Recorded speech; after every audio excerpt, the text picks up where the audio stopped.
Olá, pessoal, bem-vindos ao Pode Tudo. Dando sequência, né, como eu falei nos episódios anteriores, a gente vai abordar hoje sobre os distúrbios do sono, com o Dr. Leonardo Maciel, que ele tem ênfase em sono.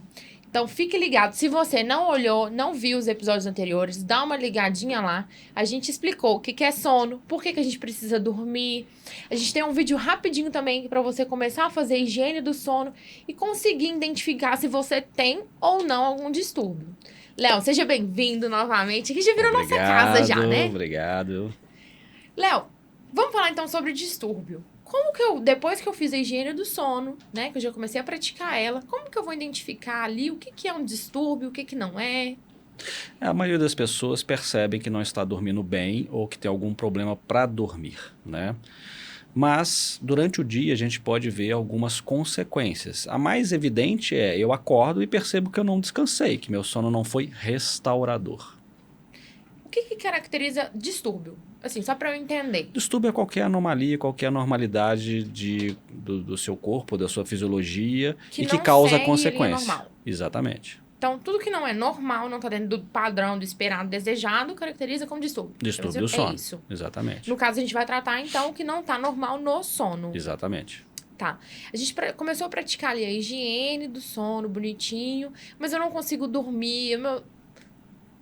Vamos falar primeiro um pouco de quais são os distúrbios e a gente começa a entrar em cada um deles para ver os sintomas? Pode ser. Pode ser? O mais frequente que todo mundo, e às vezes as pessoas percebem, né? Boa parte das pessoas percebe é a insônia, né?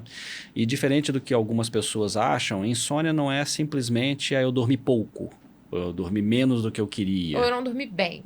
Exatamente. Insônia é eu não dormi bem, seja por quantidade ou qualidade. Então as pessoas às vezes dormiam uma quantidade de sono razoável, mas acordou várias vezes durante a noite.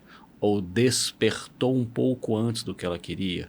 Ou eu tive um sono de má qualidade e acordei com um sono não restaurador. Eu não descansei, eu acordo cansado, parecendo que eu precisava dormir mais. Então, a insônia não é a falta do sono, não é a ausência do sono. Necessariamente não. Mas eu achava que era isso. Ela também é quando você tem uma má qualidade do sono. Então eu posso ter dormido uma quantidade de horas boas, mas acordei cansado, entre outras doenças. A enxaqueca, a gente sabe que tem ali os sintomazinhos, né? Bem definidos. A insônia tem sintomas bem definidos também ou não? Ela tem sintomas que você identifica como consequência de uma noite mal dormida ou que eu dormi pouco. Sonolência excessiva diurna, eu estou tendo sonolência durante o dia em períodos, em momentos que eu não deveria ter, né? Mau humor, déficit de memória, ansiedade, ganho de peso, é um sintoma de uma noite mal dormida, seja por insônia ou por outro distúrbio do sono, né? Problemas de concentração, né? Alterações de pressão, de glicose. Tenho insônia, sofro de insônia, um exemplo. Eu tenho que fazer uso para dormir? A gente aprendeu que não existe remédio para dormir, né? Mas eu tenho que fazer uso de algum medicamento ou não? Necessariamente não. Você pode regular algumas coisas que estão atrapalhando o seu sono, né? Então, uma das causas de insônia é a própria privação de sono. Eu durmo menos porque eu quero fazer outras coisas, quero trabalhar, quero estudar, ou quero ficar com a minha esposa, quero curtir os filhos porque eu cheguei tarde e eu estou dormindo menos. Basta uma reeducação à higiene do sono que a gente comentou. É tudo uma questão muito mais do que só o sono, né? Sim. Ele envolve muitas coisas sociais, emocionais ali, uma reconfiguração do seu dia a dia, da sua rotina, né? Sim, para você tratar as doenças do sono, você não pode se fiar apenas em medicações. Você tem que entender a pessoa. Você tem que entender a rotina da pessoa, os padrões de sono que a pessoa e que a família tem, o ambiente da pessoa e trabalhar nisso também.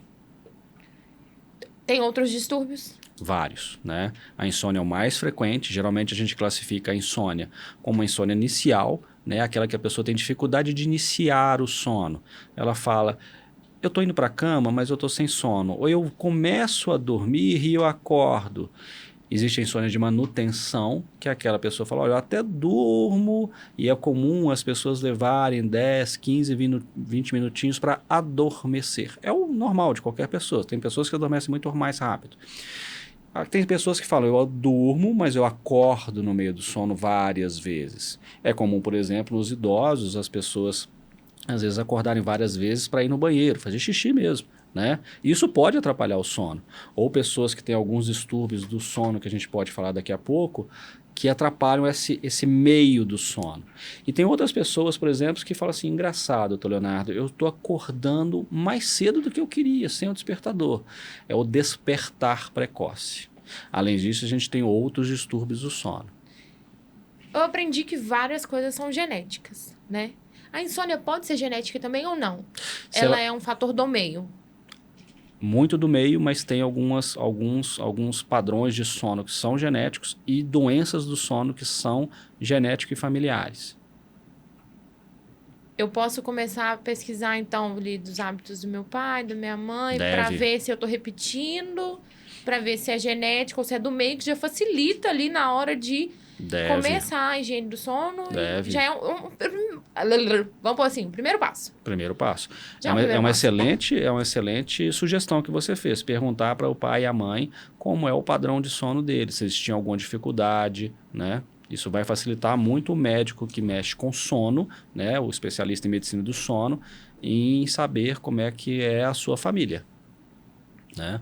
Outros distúrbios do sono, né, que a gente pode falar, dos mais frequentes. Existe a apneia do sono, uma síndrome de apneia e hipopneia obstrutiva do sono, né? Esse nome todo grandão, né? Mas simplificando, é a apneia do sono. As parassonias, que existem várias, né?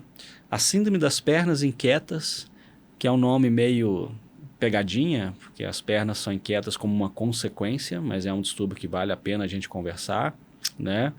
E outros distúrbios que são muito frequentes, né? Bruxismo, né? Que às vezes estão associados a outras doenças do sono, né?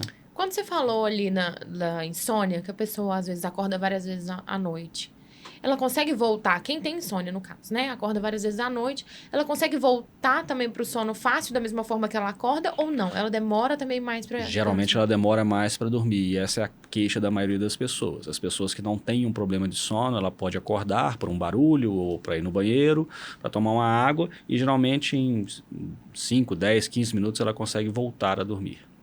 Não é um tempo rápido, né? Não é rápido, você não ela perde o tempo ali de sono. Além dela ter que acordar, ela picou o sono dela e ainda perdeu o tempo para voltar a dormir, né? Se for mais do que esses 15 minutos, sim. Coisa ruim. Eu não ia querer isso, não. Bastante. É muito ruim, gente. E quem ali é... Ao contrário disso, Léo, apesar de que a gente tá falando da insônia, quem dorme com muita facilidade... Por exemplo, eu acordei ali, perdi meu sono muito rápido, mas eu dormi muito rápido também. É muito comum a pessoa falar que dorme rápido em qualquer lugar, né? É diferente. Não, mas eu falo assim,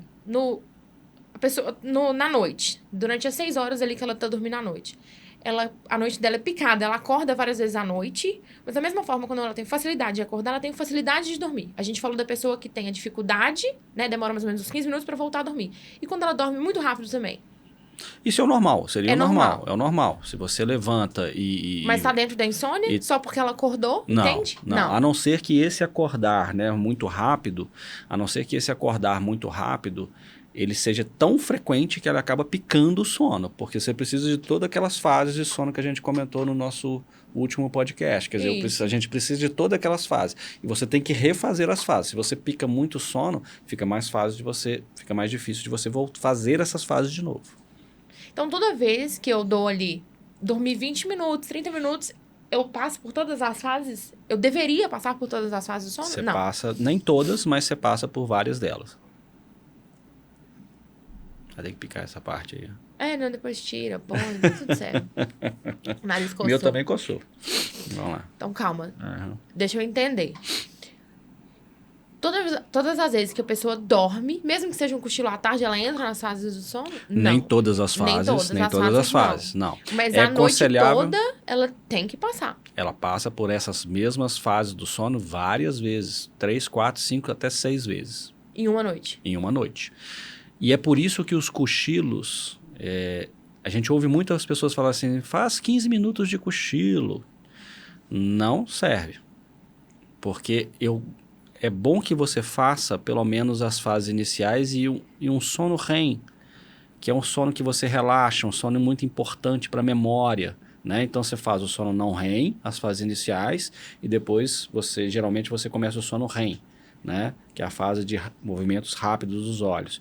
É importante que você faça essas fases. Um cochilo de 10, 15 minutos não vai te permitir fazer todas essas fases. Então você não vai ter o benefício de um cochilo, mesmo que breve, que você teria de fazer 20, 30, 40 minutos de cochilo. Isso é muito individual, mas geralmente as pessoas precisam de um tempo maior para fazer essas fases, para que isso seja um benefício para ela. Existe algum exame que a gente pode detectar se tem insônia ou não? A gente geralmente utiliza a anamnese, né, as perguntas que a gente faz, existem uns questionários, né, já prontos que a gente faz, uns protocolos, e a gente utiliza muito a polissonografia quando a gente tem uma suspeita de uma doença do sono associada à insônia, porque outras doenças do sono podem causar insônia. Então a gente pode pedir uma polissonografia. Então é muito comum um paciente com apneia do sono falar, eu estou dormindo mal, eu percebo que eu durmo mal e eu acordo cansado. É uma insônia como consequência, mas aí não é a insônia primária. Então, é uma insônia só insônia. Então a gente vai ter que fazer um exame para saber se ele está tendo apneia. No questionário a gente já começa a ter algumas ideias. As parassonias, que são outras doenças do sono associadas, né, também podem estar associadas à insônia. Repete o nome do exame que eu já esqueci. Polissonografia. Polissonografia. Você pode contar pra gente como que é feito esse exame? Esse Porque, exame... assim, o nome, às vezes, dependendo da pessoa, dá uma assustada, você monitora, né? você monitora eletroencefalograma, você monitora a saturação de oxigênio, você monitora a frequência respiratória, assim como a sua amplitude respiratória, né? Entre outros parâmetros, movimento das pernas, né? E até eletrocardiograma. São vários parâmetros. É um exame de 600, 700, até 900 páginas de exame. Nossa senhora, eu preciso dormir lá ou não? Eu durmo na minha casa mesmo? Existem, Como é que é? na maioria das clínicas você dorme na clínica, existem exames que você pode levar o aparelho para casa e fazer o exame em casa, e existe aparelhos mais simples, mas aí não tem todos esses parâmetros que a gente avalia. Lembrando, gente, que se o colchão da clínica for bom, a gente vai adorar, né? Aí você dorme até melhor, né? Com certeza. Né? Um colchão bom, um travesseiro bom. Faz toda a diferença, Toda não a é diferença. mesmo? O ambiente em todo, né? Como a gente já falou, da luz, do ruído, de tudo, ele afeta no sono, né? Uhum, com certeza, tudo isso faz parte do sono, e nesse local que você vai fazer o exame, você precisa desse ambiente adequado também, por isso que é tão importante ser uma clínica especializada nisso. Então não é em qualquer lugar. Não. Então vamos lá. Vamos voltar a falar das parassonias e das pernas Vamos inquietas. lá, porque tem Porque muita coisa. Nós estamos nos distúrbios do sono. Exatamente. Volta lá então pra gente. Segundo distúrbio do sono muito falado. A síndrome das pernas inquietas, apesar de ser pouco reconhecida, é um distúrbio do sono muito, muito frequente. Existem algumas causas secundárias, mas ela pode ser primária, se é uma causa reconhecida. O que é a síndrome das pernas inquietas? Geralmente a primeira reclamação do paciente é que ele não consegue iniciar o sono, que ele tem dificuldade de iniciar o sono. Por isso que a queixa é insônia, eu estou dormindo mal. Mas no questionário a gente pergunta, tem alguma coisa que te incomoda quando você vai dormir? Né?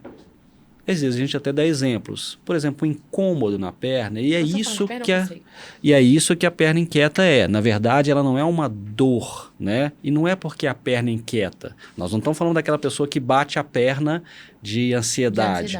Nós estamos falando do incômodo que não é bem descrito pelos pacientes, e mesmo na literatura médica a gente não tem uma descrição muito perfeita. Esse incômodo, ele é aliviado por movimentação das pernas, às vezes até uma massagem, ou mesmo sair da cama e caminhar. A pessoa percebe que isso alivia. E não é só no sono. Às vezes a pessoa num lugar mais de repouso, ela já pode ter esses sintomas. Eu tenho um pouco de síndrome das pernas inquietas. Então, né, eu viajo, né, eu moro em Vitória e viajo toda semana para BH, né? E eu entro no avião, muitas vezes eu tenho pernas inquietas no avião. Em algumas pessoas chega a ser tão incômodo que ele atrapalha o início do sono. Então, nessas pessoas a gente tem que entrar com medicação. Como que eu posso notar, então, que eu tô tendo isso durante o dia? Geralmente em locais mais quietos ou que você está esperando, uma sala de espera, né? Mas é muito mais comum à noite, né? Então, quando você está iniciando o sono, a pessoa vai perceber que ela mexe mais as pernas. Às vezes é o companheiro, a companheira que fala, ele fica roçando a perna uma na outra, doutor. Palavra-chave, ficou roçando a perna uma na outra ali antes de dormir, já pode ser um sintoma. Pode ser um sintoma. Tá? Outras parassonias que a gente tem que são muito conhecidas, inclusive, são o terror noturno, que é muito comum em crianças, né? O despertar confusional, né? E aí eu tenho uma história do meu filho, o Pedro. Conta, né? que a gente adora de história aqui. O Pedro, ele era novinho, a gente estava viajando, uma viagem até internacional, várias horas, e ele não é que ele acorda, a pessoa, na verdade, ela parece que está começando a acordar e começa a ter comportamentos meio como se estivesse de perseguição ou meio um pesadelo, e as palavras são sempre meio picadas, não, não, não, né? Ou parece que está uma briga ali, né? E isso incomodou muitas outras pessoas que estavam no avião. E era uma criança, eu fiquei até nervoso, falei, uma criança dormindo, inclusive, né? Depois que eu fiz o meu curso de sono em São Paulo, eu percebi que se tratava de um despertar confusional, que é uma síndrome que geralmente começa em crianças e ela melhora com o tempo, né? Então, ele melhorou muito depois, não precisa dar medicação na maioria das vezes, você não precisa tratar, só de você deixar os pais mais tranquilos, que é uma condição benigna geralmente, né? A criança tende a melhorar isso, né? E é totalmente diferente do sonambulismo? Totalmente diferente, é diferente, são fases do sono diferentes, né? O sonambulismo, você tem alterações de fala, sonilóquio, falar, dormindo, e movimentação, né? Então, são fases de sono. Na verdade, são as mesmas fases de sono não REM, mas a apresentação dos sintomas são diferentes, né? Por que chama despertar Confusional. Porque ele está na fase já de ele despertar? Ele está na fase de despertar. Muitas vezes ele nem acorda como a gente acha que é o acordar, né? De acordar e responder alguma coisa. E depois que ele tem esse estado confuso, ele acorda? Ou ele volta a dormir. Ou ele volta a dormir. Então, tanto faz. Tanto faz. Igual o sonâmbulo, né? O sonâmbulo, ele pode acordar. A gente realmente não precisa acordar o sonâmbulo, porque pode causar mais agitação, não é porque pode causar um problema grave, ou pode morrer, como as pessoas pensam, né? Mas é que pode entrar, inclusive, num quadro de confusão. Então, é só deixar a pessoa não se machucar ali, se ela está andando, se ela está tentando abrir uma porta. Nunca é um comportamento tão complexo que tem um objetivo, mas pode ter comportamentos como cortar alguma coisa, pegar algum objeto, né? Nunca com um objetivo específico. E, geralmente, a pessoa volta a dormir. O sonambulismo é um distúrbio ou não? É um distúrbio do sono. Ele entra no distúrbio. Raramente, em alguns adultos, ele pode persistir, mas geralmente é um distúrbio mais da fase de infância e adolescência. Vamos recapitular então aqui. Insônia é um distúrbio, pernas inquietas é um distúrbio, o despertar confusional é um distúrbio. É um distúrbio. Terror noturno. O terror noturno. O terror noturno, diferente do despertar, né? Ele é aquele que a criança geralmente ela parece acordar, mas ela não está acordada.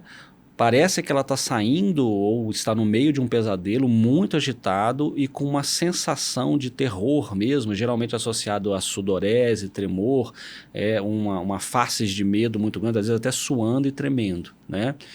Também é um distúrbio muito associado à infância, tende a melhorar na adolescência e sumir na fase adulta, raramente persiste, né? E geralmente é benigno, ele desaparece, não precisa de um tratamento, geralmente. E a criança não acorda? Não acorda, geralmente não acorda. Eu adoro falar de criança porque eu tenho 3. Liz e Luca tiveram terror noturno. E eles acordavam, assim, num choro inconsolável. É isso Não, aí. não, vamos corrigir minha fala, gente. Eles não acordavam, né? Eles estavam dormindo, mas até eu entender que era um terror noturno, pra mim, é meio confusional, né? Perceber ali. É exatamente isso, eles não acordavam. Você percebe que depois da crise ele voltava a dormir. Tipo assim, era como se fosse apagasse a luz. É. Dos distúrbios do sono, Carol, o que a gente tem que ter muito cuidado é a apneia do sono. Por quê? A apneia do sono traz consequências para o adulto, consequências para a pessoa, tá? Consequências, inclusive, graves, né? Consequências que você pode ter comprometimento ou aumento do seu risco de doenças cardiovasculares ou cerebrovasculares. Nós estamos falando de infarto, derrame, AVC, tá? Então, a apneia do sono ela deve ser investigada. Então, quando você tem uma pessoa que ronca muito, né? O ronco pode ser uma coisa, às vezes, benigna, pode ser associado a um cansaço, pode ser associado ao uso de bebida alcoólica, uma noite, uma dormida, mas, geralmente, ele está associado à apneia do sono. É só falar de sono. É um trem aqui do louco. Só falar de sono, eu começo a... Você já... A apneia do sono é quando você tem uma dificuldade da entrada do ar, né? Então, quando a gente está dormindo, é normal que a gente relaxe. Relaxa a musculatura, né? Toda a nossa musculatura, mas também a musculatura que faz parte da respiração, a faringe, né? Então, essa musculatura tende a relaxar. Na maioria das pessoas, o ar passa normalmente. Quando você tem uma dificuldade do ar passar, ele começa a vibrar para passar. A manifestação disso é o ronco. Só que, além disso, você pode ter períodos de apneia, períodos transitórios em que o ar não passa direito ou não passa, ou hipopneia, quer dizer, eu passo menos. E com isso eu causo períodos de dessaturação.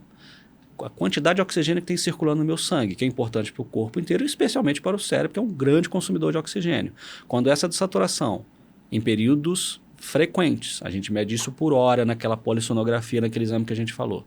Quando essa dessaturação é abaixo de 90 por períodos frequentes, isso pode causar consequências. A primeira é que o seu cérebro, instintivamente, ele manda você acordar. Então, o seu sono fica picado. Ficando picado, você tem um sono de má qualidade. Então, a segunda consequência é que eu vou acordar, eu dormi 7, 8 horas, mas eu acordei cansado. Meu sono não foi de qualidade, né? Então, engraçado, doutor Leonardo, eu dormi bem, mas acordei cansado. O bom, Léo, é que esse aí, o primeiro sintoma dele é fácil demais de identificar. Mas ele pode não ter isso. Então, ele não necessariamente precisa roncar? Não necessariamente, mas muitas vezes é associado ao ronco. Porque o sintoma de roncar é fácil demais de identificar. Só você dormir com sua esposa, dormiu com sua esposa ali, roncou, ela vai te acordar na hora. Você tá roncando demais. Mas às vezes as pessoas roncam e não tem esse sono tão insuficiente na manhã. Ela acorda e fala assim, não, eu dormi bem, mas eu estou tendo perda de memória, eu estou tendo cansaço, meu desempenho está diminuindo, minha libido está diminuindo. Começou a juntar outros sintomas. O meu cardiologista falou que minha pressão está difícil de controlar, nós aumentamos um remédio e minha pressão está difícil de controlar.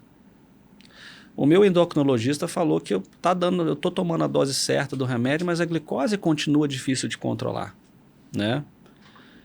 A longo prazo, isso aumenta o seu risco dessas doenças tão graves, né? De AVC, doenças do coração, inclusive de arritmias. Isso é estatisticamente estabelecido. Então, vamos lá. Identificamos os sintomas. Eu vou falar com o meu neurologista, vou passar para ele que eu consegui identificar isso, que eu já fiz a higiene do sono. A gente faz o exame, né? Para essas coisas, a gente tem um exame, então, que a gente pode fazer para ajudar no diagnóstico. Muitas dessas condições, o diagnóstico é clínico, é na conversa. Mas no caso da apneia, a gente consegue detectar através do exame. Precisa fazer uma polissonografia. O exame é importante. Então, ela é um distúrbio que a gente consegue detectar pelo exame. Sim. Eu acho isso, sim, muito bom, né? A gente ter um exame ali, ele é um facilitador para diagnosticar. Muito, ele é importante inclusive para determinar o tratamento. Se eu determinei que o paciente tem apneia do sono, a gente tem algumas graduações, mas eu acho que ela merece um tratamento ali, eu vou fazer uma segunda polissonografia para indicar o tratamento. pode ser uma fisioterapia, né, para o ronco, pode ser um aparelho intraoral para avanço mandibular, muito importante que aparelho de farmácia não serve para ronco, tá? Tem que ser um aparelho feito por dentistas especializados em confecção desses aparelhos intraorais para avanço mandibular, mas o principal tratamento é usar o CPAP, que é uma maquinazinha, hoje em dia muito pequena, compacta, não faz barulho, né? Compacta, tem várias marcas, e que ele injeta o ar numa pressão, e essa pressão tem que ser determinada pelo médico do sono. Então, gente, muito importante nessa conversa aqui é 2 coisas. O nome do exame não é, apesar de ser um nome difícil, às vezes a gente pronunciar, o exame é muito tranquilo. A gente tem que procurar um lugar certo, correto para fazer. Não vamos fazer em qualquer lugar. Não vamos fugir do exame, porque eu sou uma paciente muito difícil. Às vezes eu falo assim, vou fazer esse exame. Não. Faz o exame. O diagnóstico correto ele é muito importante.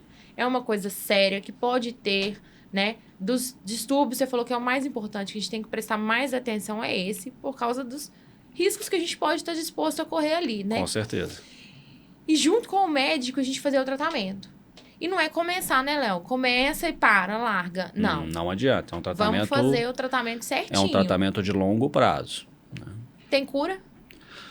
Muitas vezes você consegue fazer, no caso da apneia, fazer tratamentos, né? Perda de peso, né? Fisioterapia, que você pode não precisar do aparelho. Muitas vezes você precisa ele para o resto da vida. Então vamos lá. A gente falou agora de 5 distúrbios. Tô certa? Eu já me perdi aí. Acho que foram. A gente falou insônia, pernas inquietas, terror noturno, despertar confusional, apneia e sonambulismo. Sonambulismo. Esquecemos de algum? Tem outros, mas esses são os principais. Tem vários, mas esses são os mais... que levam mais as pessoas ao consultório, né? São os principais, Gente, vamos lembrar aqui que nós usamos a inteligência artificial nos nossos podcasts. É o chat GPT, não é isso? GPT. Ai, gente, eu sou assim... toda confusa com essa tecnologia nova, mas ela tá ajudando muito a gente a construir o nosso podcast, tá participando aqui, trazendo pra gente as dúvidas, os conteúdos mais importantes, as palavras mais importantes. Participe também, não deixe de acompanhar. Para quem perdeu os outros episódios, volta lá para você entender um pouquinho sobre o que é sono, sobre a higiene do sono. Agora a gente vai começar a dar entrada um pouquinho a mais em cada distúrbio que existe, tá bom? Para você poder conseguir seguir o seu tratamento e ter a qualidade de vida. A qualidade de vida é muito importante. Né não, Léo? Com certeza. E sono faz parte dessa qualidade de vida. Inclusive, a gente tinha 7 bandeiras, né, que a Organização Mundial de Saúde, né, preconizava para você ter uma qualidade de vida boa. Pressão, evitar bebida alcoólica, controlar a glicose, atividade física, entre outros. E o sono entrou como oitavo requisito para uma boa saúde. Não adianta você cuidar, né? Igual a gente estava falando. Eu vou acordar mais cedo para fazer atividade física. Não é só isso. Você vai ter que conseguir aí rebolar para dar conta do recado, né não? Para não prejudicar o seu sono. E junto com ele, o aliado é cuidar da sua saúde física, fazer seu exercício físico. Não adianta você colocar um e tirar o outro. Você vai ter que arrumar ali a balança para ser justo com tudo. Com certeza. Gente, muito obrigada. Meu nariz hoje tá que tá. É bocejando, é nariz coçando, mas vambora.